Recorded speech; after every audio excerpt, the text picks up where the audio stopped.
समतल से संबंधित अपन ने 8 प्रकार के फॉर्मूले यानी 8 टाइप के प्रश्नों का अध्ययन किया था। अब इसके बाद में इसमें एक टाइप यानी लास्ट फॉर्मूला और बच रहा है 9 नंबर, रेखा और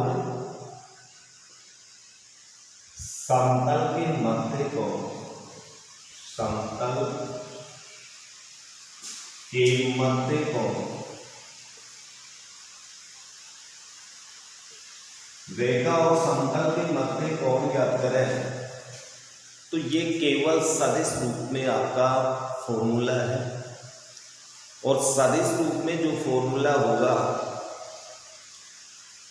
और यदि आपको प्रश्न में कार्तीय रूप दे रखा हो रेखा और समतल का, तो सबसे पहले उसे सदिश रूप में बदल लें। सदिश रूप में बदलने के पश्चात ही अपन इस फॉर्मूले का प्रयोग करेंगे। तो सदिश रूप के अंदर अपन इसको ज्ञात करते हैं। सदिश रूप में देखिए, आप लोगों ने पूर्व में पढ़ा था कि समतल के अविलंब और रेखा के मध्य कोण थीटा हो। समतल के अविलंब और रेखा के मध्य कोण थीटा हो तो कोस थीटा बराबर, ये सूत्र अपन ने पढ़ा था, B vector dot N vector बटा बी का परिमाण एन वेक्टर का परिमाण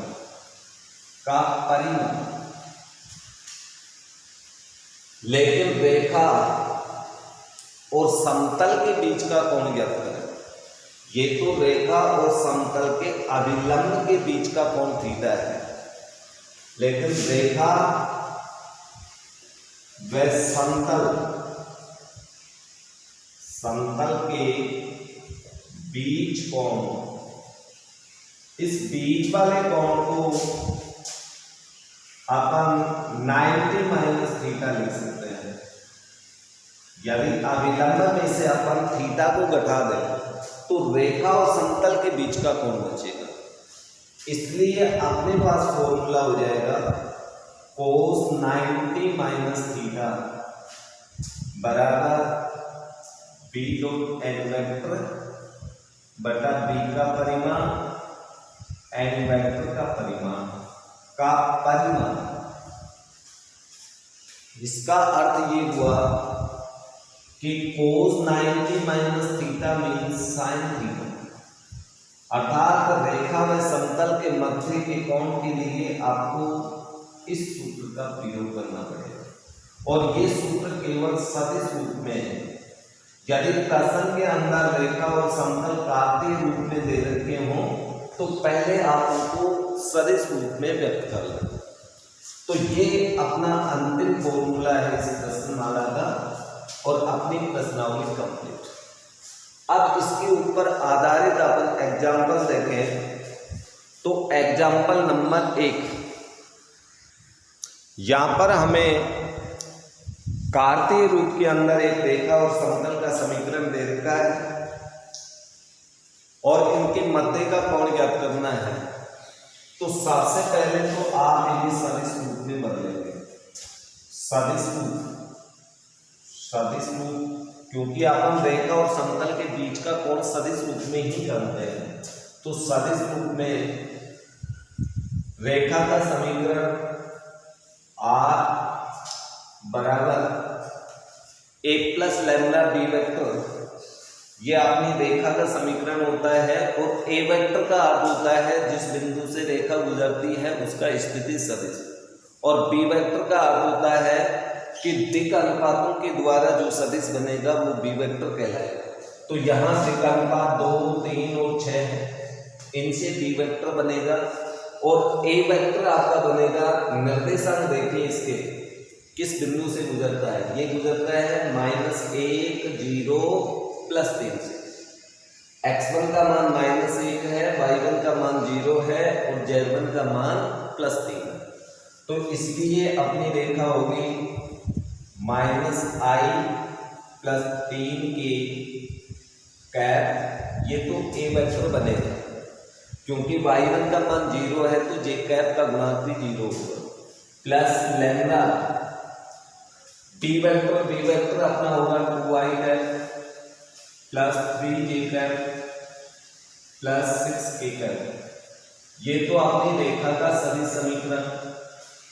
और यदि अपन इस कार्तीय समतल को सदिश रूप में बदले तो यहाँ पर दिक्कल्पात 10, 2 and 11 है, और दिक्कल्पातों से जो सदिश बनेगा वो n वेक्टर कहलाएगा। तो अपना सदिश समीकरण होगा R2 n vector means 10i cap 2j cap minus 11k cap बराबर 3। ये समतल का सदिश समीकरण होगा। इसलिए a वेक्टर का मान हमारे पास आया minus i cap plus 3k cap. b vector का मान हमें प्राप्त हुआ 2i plus 3j 6k cap, और n वेक्टर बराबर 10i cap 2j cap minus 11k cap. जब ये तीनों मान हमें प्राप्त हैं तो मध्य का कोण रेखा और समतल के बीच का कोण साइन, या तो फाई लिखें या थीटा लिखें। थीटा लिखोगे तो रेखा और समतल के बीच का कोण थीटा है, और फाई लिखेंगे तो रेखा और समतल के बीच का कोण फाई है। तो साइन थीटा बराबर बी डॉट एन वेक्टर बटा बी का परिमाण एन का परिमाण का मापा। कोण हमेशा आपका धनात्मक होगा बराबर, इसमें मान रखें तो B vector means 2i plus 3j plus 6k cap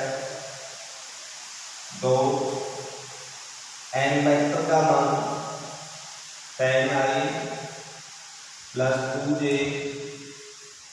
minus 11k cap बटा b का परिमाण होगा 2 square plus 3 square plus 6 square root n का परिमाण होगा 10 का स्क्वायर 2 का स्क्वायर प्लस माइनस 11 का होल स्क्वायर का मापांक बराबर। अब इसका डॉट प्रोडक्ट याद करें तो i को i से, j को j से और k को k से ही गुणा करना है। i में गुणा किया तो 20, j को j से करेंगे तो प्लस 6, k को k से गुणा करेंगे तो माइनस 66 बटा रूट में ये अपने पास हो गया 49, ये रूट अपने पास हो गया 100 और 121, यानी 221 एंड 225 ये प्राप्त। या फिर इसको अपन इस प्रकार से लिख सकते हैं साइन थीटा बराबर ऊपर अपने पास बचा -40, नीचे अपने पास बचेगा 7 × 15, या 5 से कट जाएगा तो अपने पास आ गया -8/21, लेकिन मापांक की वजह से ये धनात्मक होगा। या थीटा बराबर इसका मान निकालें तो साइन इनवर्स में बदल जाएगा 8/21। तो इस तरह से समतल और रेखा के मध्य का कोण थीटा साइन इनवर्स के रूप में प्राप्त होगा, लेकिन ये केवल सदिश रूप में है। यदि आपको सदिश रूप दे रखा है तो डायरेक्ट सूत्र लगा दें, और यदि कार्तीय रूप इस प्रकार से दे रखा हो प्रश्न में तो उसे पहले सदिश रूप में बदल दें, और सदिश रूप में बदलने के पश्चात आप इस सूत्र का प्रयोग करके रेखा और समतल के बीच का कोण ज्ञात करें। इसी प्रकार का आपका बुक्स के अंदर दूसरा एग्जाम्पल दे रखा है जिसमें रेखा और समतल दोनों कार्तीय रूप में है। पहले इन्हें सदिश रूप में बदल लेना, और सदिश रूप में बदलने के पश्चात आप इनमें डायरेक्ट सूत्र का प्रयोग कर सकते हैं, या फिर आप इस प्रकार से नहीं लगाकर direct A vector, B vector, N vector ज्ञात कर ले।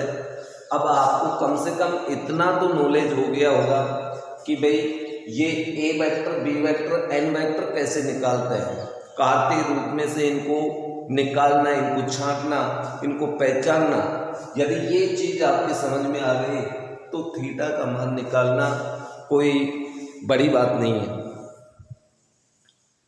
जैसे उदाहरण नंबर 2 में रेखा और समतल दोनों कार्तीय रूप में है, मध्य का कोण अपन को निकालना है रेखा और समतल के बीच। तो अपन डायरेक्ट इसको इस प्रकार से हल कर सकते हैं। यहां सदिश रूप के लिए, सदिश रूप के लिए ए वेक्टर बराबर हम जानते हैं ये जिस बिंदु से रेखा गुजरती है उसका स्थिति सदिश है। तो इस बिंदु से गुजर रही है 1, 2, -1। Z1 का मान -1 है, इसलिए I cap plus 2J cap minus K cap. B vector का मान देखें तो बी वेक्टर इसके दिक् अनुपातों से आएगा I - J - K cap plus K cap, क्योंकि इसके दिक् अनुपात 1 - 1 + 1 है।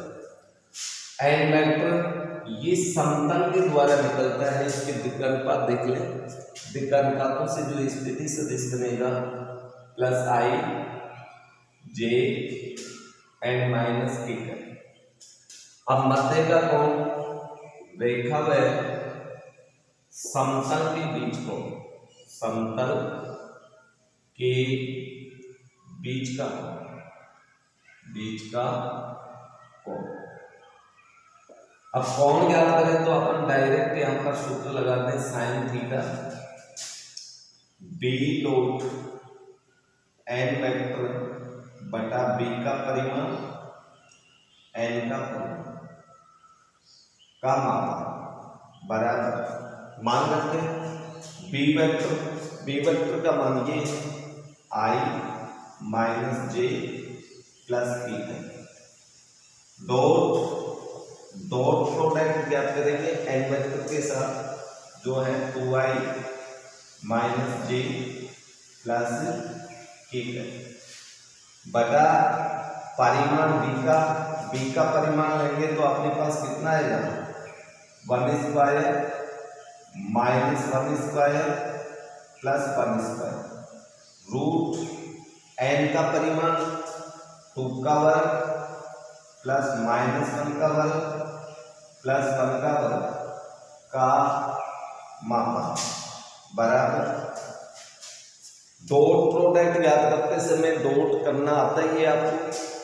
I को I से गुणा किया तो 2, J को J से गुणा किया तो प्लस में 1, K को K से गुणा किया +1 बटा रूट ये हो गया 3 रूट ये आपके पास कितना आ गया 6 का परिमाण।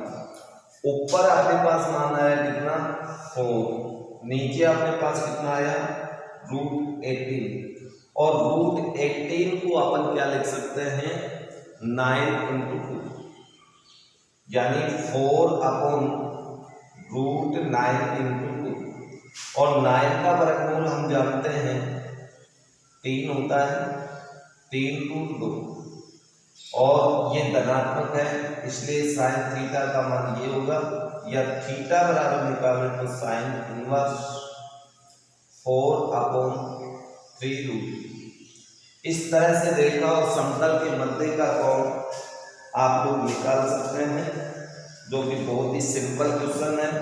और इस टाइप के जो क्वेश्चन हैं रेखा और समतल वाले वो आपकी इस एक्सरसाइज 11.3 के अंदर, इससे पहले आप ये देखना है यहाँ पर इसमें एक मिस्टेक हो गई अपने पास बी का मान और ये वाला मान।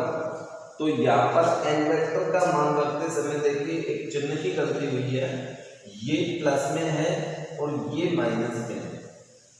जब इसको प्लस माइनस करेंगे तो I को J से गुणा करेंगे माइनस आएगा, K को K से गुणा करेंगे माइनस आएगा और माइनस आएगा तो फिर अपने पास यहाँ ऊपर मान आ गया, ये 0 होगा और 0 बटा ये आएगा तो डायरेक्ट इसका उत्तर यही होगा, साइन थीटा बराबर 0 या थीटा बराबर साइन इनवर्स 0 या थीटा बराबर 0।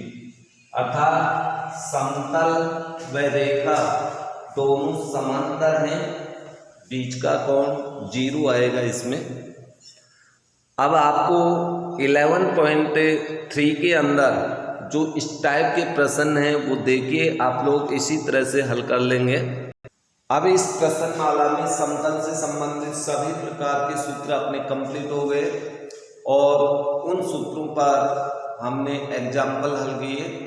अब एक प्रश्नमाला 11.3 के प्रश्न देख लेते हैं, लेकिन प्रश्न हल करने से पूर्व आप लोगों को ये सभी सूत्र अच्छे से याद होने चाहिए, ये आपका कार्य है। पहले प्रश्न में अभिलंब की दिक् कोसाइन तथा मूल बिंदु से समतल की दूरी ज्ञात करनी है। तो इसके लिए सबसे पहले अपन इसमें 2 प्रश्न देख रहे हैं, ए और डी। सारे प्रश्न आपको ऐसे करना है। पहले में समतल का समीकरण दिया है z बराबर 0, यानी कार्तीय रूप में है। यदि अपन इसका फुल फॉर्म लिखें तो इस तरह से लिख सकते हैं 0x + 0y + z बराबर 0। इस तरह से अपन इसको व्यक्त कर सकते हैं, लेकिन यहाँ z बराबर 0 नहीं 2 दिया हुआ है तो आप 2 लिखना। तो ये समतल का समीकरण हुआ पहले के अंदर। इस समतल के अंदर अभिलंब के दिक् अनुपात, अभिलंब के दिक् अनुपात, दिक् अनुपात। अब दिक् अनुपात देखें तो अपने पास 0, 0 एंड 1 है, ये दिक् अनुपात हो गया। जब हमें दिक् अनुपात मालूम है तो दिक् कोसाइन, इसलिए दिक् कोसाइन, दिक् कोसाइन। जब दिक् अनुपात 0, 0, 1 है तो पहले दिक् कोसाइन अपने पास होगी कोस 90 डिग्री, दूसरी भी कोस 90 डिग्री और तीसरी हो जाएगी आपकी कोस 0 डिग्री। तो ये 3 दिक् कोसाइन होंगी। या फिर इसको आप ऐसे भी निकाल सकते हो, L बराबर A/0 बटा root 0 square 0 square 1 square means 0। तो इसका मान 0 होगा, कोस 90 का मान भी 0 ही होता है।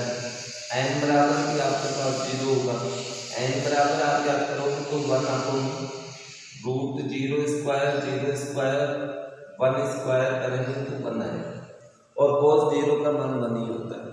तो अपन इसकी दिक् कोसाइन ज्ञात करेंगे। अब दिक् कोसाइन के बाद में मूल बिंदु से दूरी, मूल बिंदु से दूरी, मूल बिंदु से दूरी बराबर अपने पास होता है d/a² + b² + c² या फिर 2/1 बराबर 2। तो ये दूरी अपने पास होगी। अब इसका क्वेश्चन नंबर 2 देखें तो इसमें अपन समतल के समीकरण को इस प्रकार से लिख सकते हैं 0x 5y 0z बराबर -7।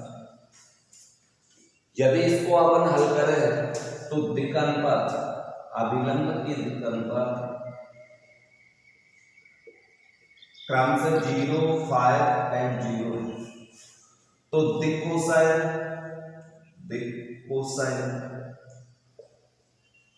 पहले दिक् कोसाइन L बराबर अपने पास आएगा 0/रूट 0 स्क्वायर 5 स्क्वायर + 0 स्क्वायर बराबर 0।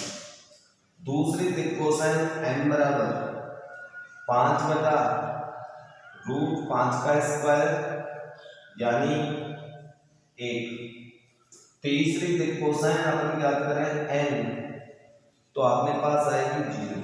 तो इस तरह से अपने पास दिक् कोसाइन होंगी इसकी, और दिक् कोसाइन ज्ञात करने के बाद में अपन इसमें दूरी ज्ञात करें तो दूरी d बराबर दूरी मूल बिंदु से दूरी d upon root a square b square c square, इसका सूत्र लगाए अनुपात के रूप में। तो दूरी हमेशा धनात्मक होती है, d का मान -8 है, और a square plus b square plus c square दिक् अनुपातों के वर्गों का योग करें तो अपने पास रूट में कितना आएगा 25, यानी कुल मिला के अपने पास दूरी होगी 8/5। तो इस तरह से यानी पहला प्रश्न आपका बिल्कुल छोटा प्रश्न है, और शेष बचे हुए पहले के सभी प्रश्न आप सी और बी भी हल कर लें। समतल का सदिश समीकरण ज्ञात कीजिए जो मूल बिंदु से 7 मात्रक दूरी पर है तथा इस सदिश पर अभिलंब है।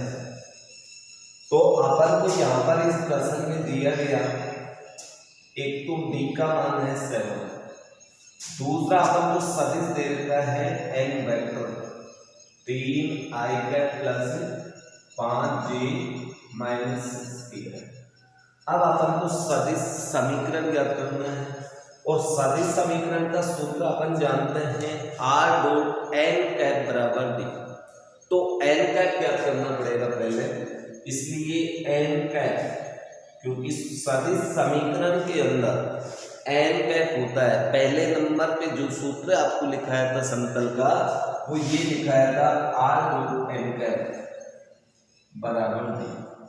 तो ये समतल का सदिश समीकरण होता है जहां n का कैप अभिलंब का मात्रक सदिश है, और यहाँ पर अभिलंब सदिश दे रखा है।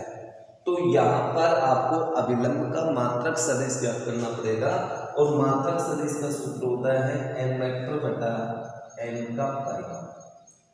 तो ये अपन ज्ञात करेंगे तो अपने पास 3i प्लस 5j माइनस 1 है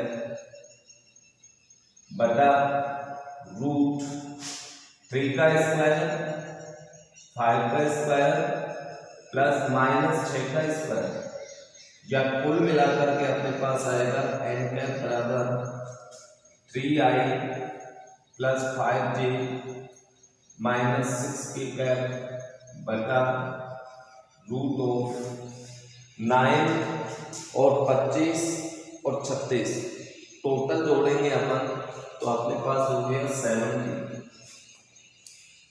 इसलिए समतल का सदिश समीकरण, समतल का सदिश समीकरण, सदिश समीकरण r डॉट n कैप बराबर d, इसमें मान रख दीजिए r डॉट n कैप का मान है 3i plus 5j minus 6k cap बटा 70 बराबर d में 7, या फिर r डॉट रूट 70 है,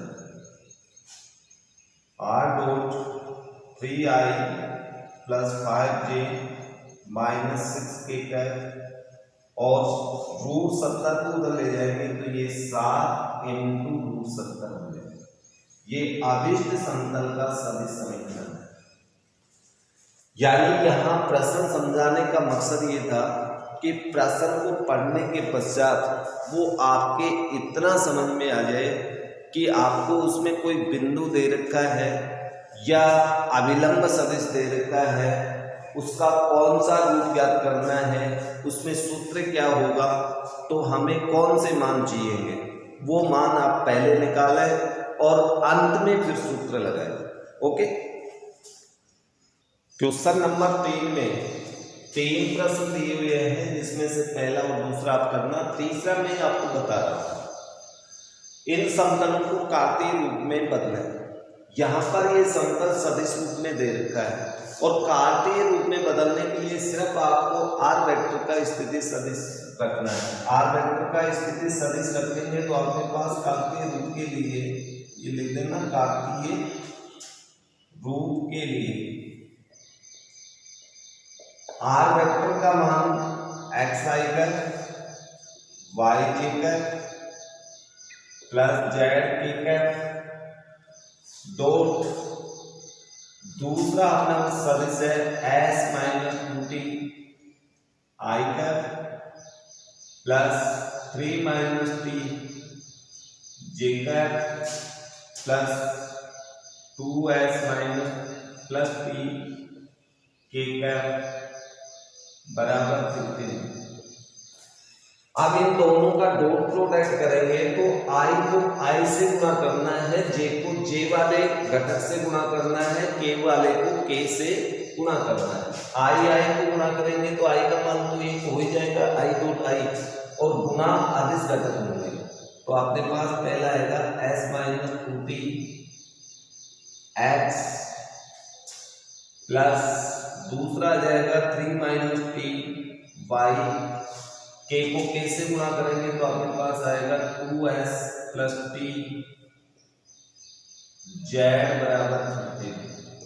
ये अपना कार्तीय रूप में समतल का समीकरण है जहाँ x का गुणांक s माइनस 2t एक अदिश राशि है, y का गुणांक 3 माइनस t और z का गुणांक 2s प्लस t अर्थात इसके दिक् अनुपात क्रमशः s minus 2t 3 minus t 2s plus t तथा दूरी 15 है।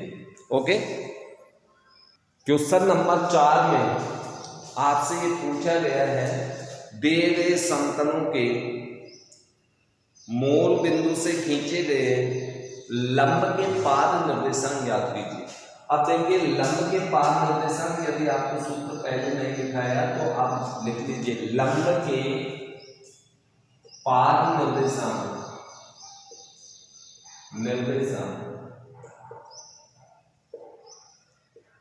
यदि आपके पास मूल बिंदु से समतल पे ढाले गए लंब के पाद निर्देशांक पूछे जाए तो इसके लिए अपना सूत्र ये होता है x निर्देशांक का मान होगा l जहां l उसकी दिक् कोसाइन है और d मूल बिंदु से समतल की दूरी है, y बराबर होगा md और z बराबर होगा आपके पास nd।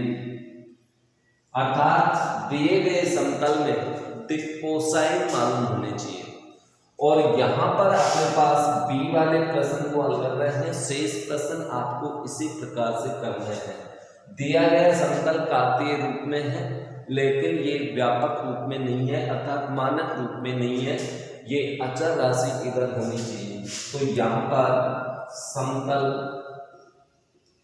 समतल का वास्तविक समीकरण ये होगा 4z बराबर 6, ये समतल है तो यहाँ a बराबर 0, b बराबर 3 एंड c बराबर 4।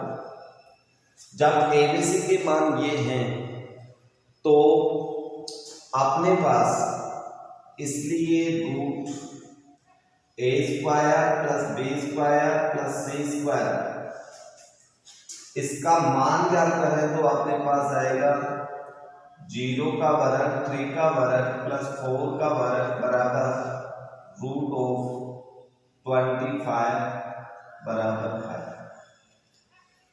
यदि इस 5 का भाग अपन a में भी दे दे, b में भी दे दे, c में भी दे दे तो हमें उस समतल की दिक् कोसाइन मालूम हो जाएगी। तो अपन समतल के समीकरण में ही इसका भाग दे सकते हैं। तो अब आप यहां लिखेंगे इसलिए 5 का भाग देने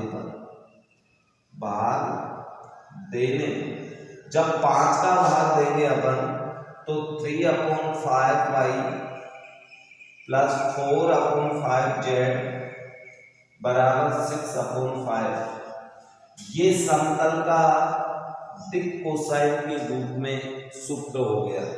अर्थात ये अपना यहां ये यूं लिख लीजिए, यह रूप ये वाला है lx plus my plus nz बराबर d।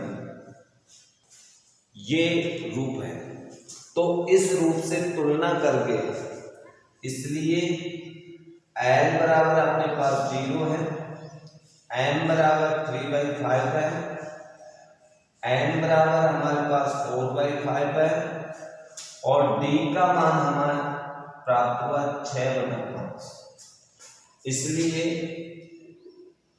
लंब पाद निर्देशांक, लंब के पाद निर्देशांक, अब निर्देशांक अपन ज्ञात करें तो हमें निर्देशांक x का मान LD मीन्स 0 इंटू 6/5 बराबर 0। y निर्देशांक ज्ञात करेंगे तो m का मान अपने पास 3/5 गुणा 6/5 मीन्स हो गया 18/25 और z निर्देशांक का मान होगा nd मीन्स n का मान 4/5 गुणा 6/5 यानी 24/25। इसलिए आविष्ट निर्देशांक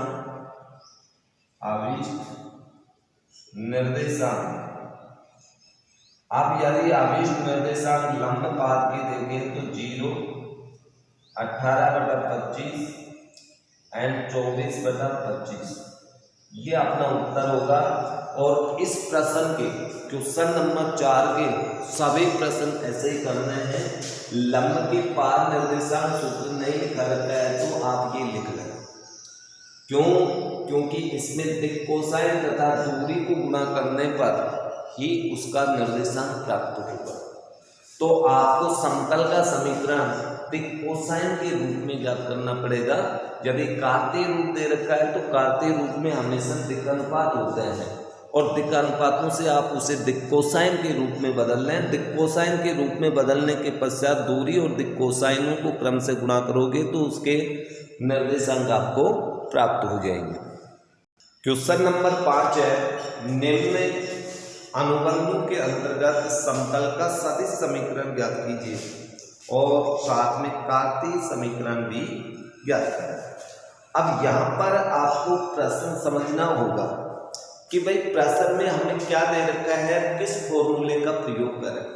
तो आपको जैसे पहला प्रश्न दे रखा है कि इस बिंदु से जाने वाला तथा इस सदिश के अभिलंब समतल, तो इसका अर्थ ये हुआ कि एक बिंदु से जाने वाला तथा एक अनुलंब सदिश दे रखा है।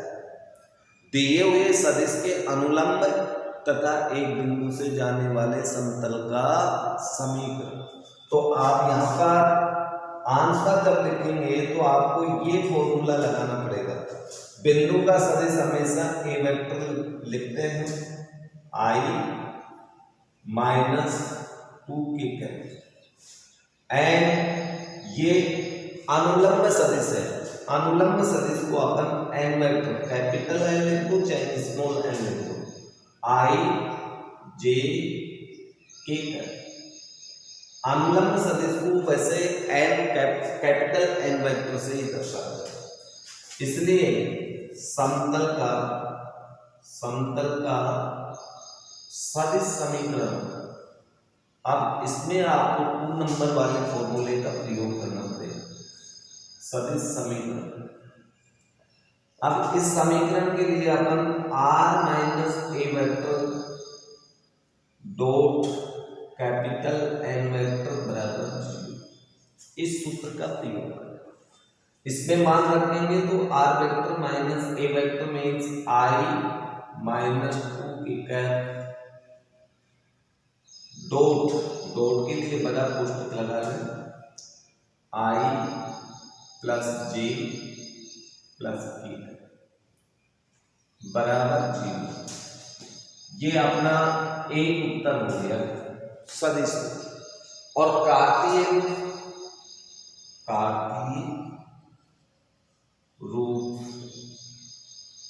में समीकरण, अब कार्तीय रूप देखें तो कार्तीय रूप में आपको सूत्र दिखाया हुआ है a × x - x1 + b × Y minus Y one plus C into Z minus Z one बराबर 0।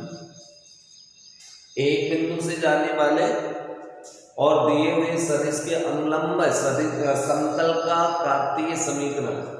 तो यहाँ पर कैपिटल एबीसी का अर्थ है अनुलंब सदिश के दिक्कनुपात और x1 y1 z1 है बिंदु के निर्देशांक। तो कैपिटल ए का मान 1, कैपिटल बी का और कैपिटल सी का तीनों का मान 1 इंटू एक्स माइनस x1 का मान भी 1 प्लस बी का मान 1, y माइनस y1 0 है प्लस सी का मान 1, जेड माइनस जेड1 का मान देखिए -2। तो ये चिन्ह प्लस हो जाएगा बराबर 0। कोष्टक खोलने पर x minus 1 y plus Z plus 2 बराबर 0 या x plus y plus Z plus 1 बराबर 0। ये समतल का कार्तीय समीकरण है। यानी यहाँ पर प्रश्न समझाने का उद्देश्य ये था कि प्रश्नों को आप लोग किस प्रकार से समझते हो और समझने के पश्चात उसमें उचित सूत्र का प्रयोग करके आप उसको हल करें। यानी प्रश्न समझ में आ गया तो आप प्रश्न को हल कर देंगे, अन्यथा प्रश्न हल नहीं होगा। क्वेश्चन नंबर 6 है 3 बिंदु से होकर जाने वाले समतल का समीकरण। अब 3 बिंदु से होकर जाने वाले समतल का समीकरण, वैसे तो अपन जानते हैं कि 3 असंरेख बिंदु से होकर जाने वाले समतल का समीकरण, लेकिन यहाँ पर 3 बिंदु दे रखा है तो पहले तो हमें ये मालूम करना पड़ेगा कि तीनों बिंदु संरेख हैं अथवा असंरेख। तो संरेख अथवा असंरेख मालूम होने के पश्चात ही अपन समतल का समीकरण ज्ञात कर सकते हैं। यदि तीनों बिंदु संरेख हैं तो ऐसे अनंत समतल होंगे जिनके समीकरण अपन ज्ञात नहीं कर सकते, और यदि तीनों बिंदु असंरेख आ जाते हैं तो फिर एक ही समतल का समीकरण होगा, और वो किस प्रकार से ज्ञात करेंगे वो ही मैं यहाँ पर आपको समझा रहा हूँ।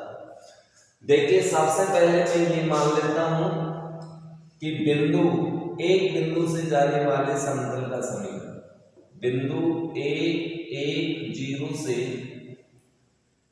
जाने वाले समतल का समीकरण।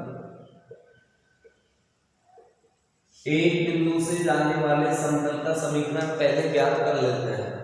तो एक बिंदु से जाने वाले समतल का समीकरण अपन जानते हैं a into x minus x1 1 है plus b into Y minus y1 का मान भी 1 है plus c into Z minus 0 बराबर 0। ये एक बिंदु से जाने वाले समतल का समीकरण, लेकिन यही समतल शेष 2 बिंदुओं से भी जाता है। तो ये दोनों बिंदु इस समतल के समीकरण को संतुष्ट करेंगे। तो अपन यहां पर लिखेंगे लेकिन समतल एक बिंदु 1 तो 1 तथा -2 तो 1 से भी जाता है, इसलिए ये बिंदु इसमें रख दो। ये वाला बिंदु इस समतल में रखेंगे तो अपने पास आएगा a into 1 minus 1 plus b into 2 minus 1 plus c into Z means अपने पास 1 माइनस 0 बराबर 0। या कुल मिलाकर के ये हो गया 0 प्लस ये आपके पास आ गया b, ये आपके पास c बराबर 0। ये समीकरण नंबर 2। और एक समीकरण आपके पास इस बिंदु से बनेगा। इस बिंदु के निर्देशांक यहाँ रखेंगे अपन इसमें, तो ये हो जाएगा -3a और ये हो जाएगा अपने पास 2 रखने से b और ये हो जाएगा अपने पास -c बराबर 0। तीन समीकरण बन गए।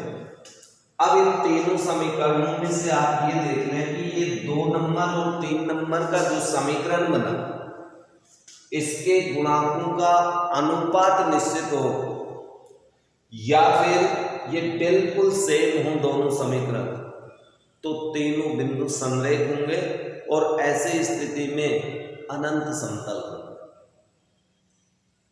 फिर से सुनिए, समीकरण 2 और 3 इसके गुणांकों का अनुपात बराबर आ जाए तो फिर तीनों बिंदु समरेख, या फिर दोनों समीकरण सेम हो तो तीनों बिंदु समरेख। और समरेख की स्थिति में आपको कोई समतल का समीकरण नहीं याद करना, आप ये लिखेंगे अनंत समतल होंगे। ओके, लेकिन यहां पर कोई निश्चित अनुपात नहीं है, तो समीकरण 2 और 3 से मालूम चल रहा है कि ये तीनों बिंदु असमरेख हैं। इसलिए समीकरण 2 व 3 से तीनों बिंदु असमरेख, तीनों बिंदु असमरेख।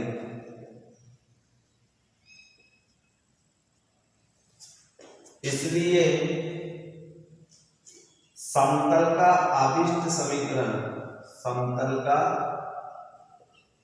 आविष्ट समीकरण इन तीनों समीकरणों को हल करने से प्राप्त होगा, और ये तीनों समीकरण हल होंगे सारणिक की सहायता से। तो देखिए सारणिक की सहायता से 3 समीकरण कैसे हल करते हैं। सारणिक बनेगा, देखिए यहां a का गुणांक, b का गुणांक, c का गुणांक और इनमें भी abc के गुणांक लेना है। पहली पंक्ति में a के गुणांक x माइनस 1, b का गुणांक y माइनस 1, c का गुणांक केवल z है। इसमें देखिए a का गुणांक 0, b का 1, c का 1। तीसरे समीकरण में a का गुणांक -3, 1 -1 बराबर 0। इस सारणी को हल करेंगे तो हमें अभिष्ट समतल का समीकरण प्राप्त होगा। तो ये एक नई टाइप का प्रश्न था। इस टाइप के प्रश्नों को ऐसे ही हल करना होगा। तो यहां पर इसको हल करें R1 के प्रसार से, तो x-1 का उपसारणी 1 1 1 -1 प्लस माइनस y-1 का उपसारणी 0 1 -3 -1 प्लस z का उपसारणी बनाएंगे तो 0 1 -3 1 बराबर 0।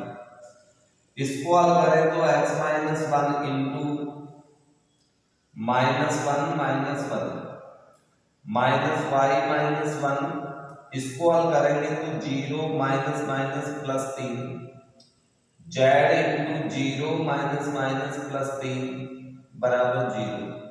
आगे हल करेंगे, इसको इससे गुणा करें तो -2x प्लस 2, इसको इससे हल करेंगे तो -3y प्लस 3, आगे हल करेंगे तो प्लस 3z बराबर 0। या शेष में इधर हल कर देता हूं तो आगे आपके पास इस प्रकार से उत्तर इसका प्राप्त होगा -2x -3y प्लस 3z, और अंकों में देखिए आपके पास 5 हो गया, प्लस 5 बराबर 0।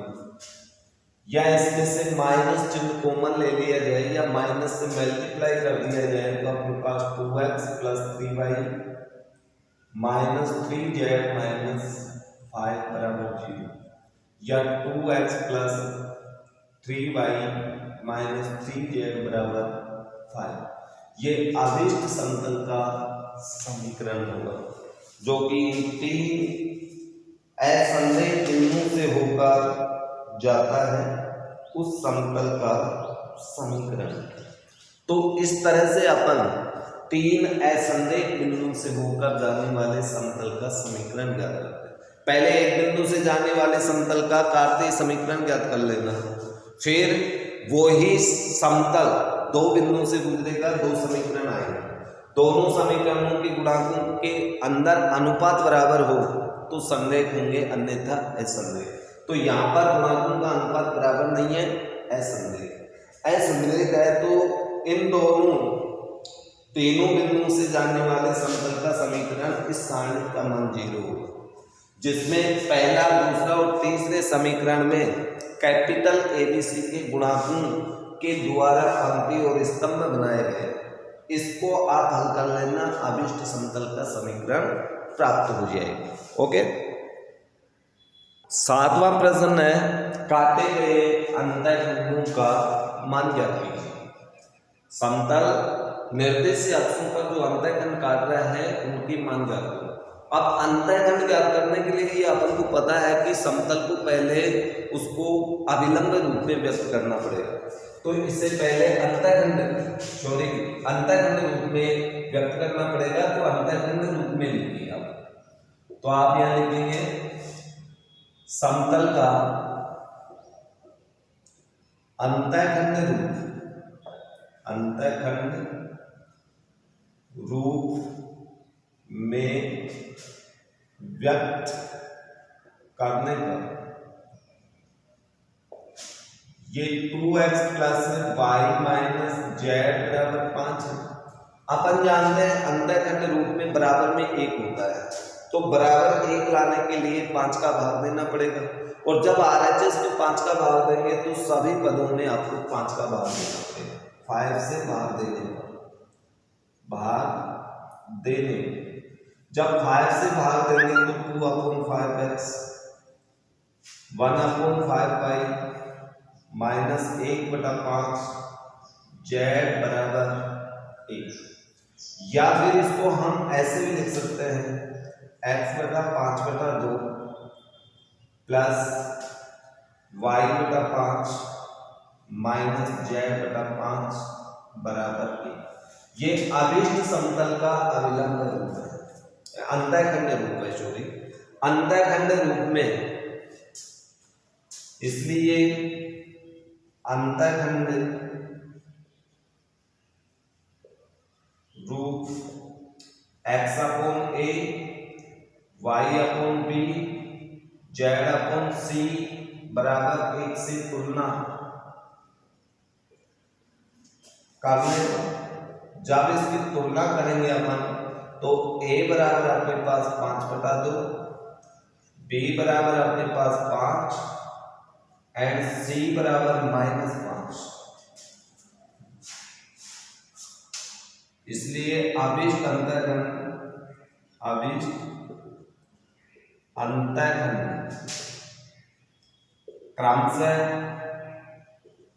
क्रमशः हमें प्राप्त हुए 5/2, 5 और -5, ये अंतःखंड होंगे, जो कि एक सिंपल प्रश्न था। यहाँ पर 8वां प्रश्न भी एक मोटा प्रश्न है। 8वें प्रश्न में सिर्फ ये दिया हुआ है, उस समतल का समीकरण ज्ञात कीजिए जो y अक्ष पर 3 इकाई का अंतःखंड काटता है और z एक्स अक्ष के समांतर है। तो अपना उत्तर ये होगा यहाँ पर, चूंकि z अक्ष के समांतर समतल का समीकरण। अब z अक्ष के समांतर जो समतल का समीकरण होता है वो अपन जानते हैं y बराबर a। z अक्ष में y बराबर हो और z अक्ष में y बराबर 0 हो जाता है, तो यहाँ y बराबर a ये अपना मान हो गया। जहां a का अर्थ होता है y अक्ष पर काटा गया अंतःखंड, जहां a बराबर 3 y अक्ष पर अंतःखंड, यह आपको प्रश्न में दे रखा है, इसलिए अभीष्ट समीकरण, अभीष्ट समीकरण आपका होगा y बराबर 3। ये एक मोटा प्रश्न है, छोटा प्रश्न है। तो इस प्रकार से अपने प्रश्नमाला 11.3 के अंदर 8 प्रश्न हो चुके हैं। 8 प्रश्नों के पश्चात इसमें प्रश्नों की संख्या 14-15 है। तो शेष प्रश्न आप लोग निकाल के देखना तो आप लोगों की समझ में आएगा। यानी इसमें प्रश्न थोड़े से हिंदी लैंग्वेज भाषा में है और हिंदी लैंग्वेज भाषा के प्रश्नों को थोड़ा आप एक बार की बजाय 2 बार अच्छे से पढ़ लें और उसमें ये कोशिश करें कि उसमें क्या दिया हुआ है और आपको क्या निकालना है। जो समीकरण आपको प्राप्त करना है उसका फॉर्मूला क्या होता है और उस फॉर्मूले में आपको कौन सा डाटा चाहिए, वो डाटा आप पहले निकाल लें और उसके बाद में फॉर्मूला यूज में लें। तो थोड़ा आप लोग इसमें अभ्यास करोगे, ज़्यादा से ज़्यादा निकालोगे, बार बार निकालोगे, तब जाके ये प्रश्नमाला यानी आपकी क्लियर हो पाएगी। Okay, thanks.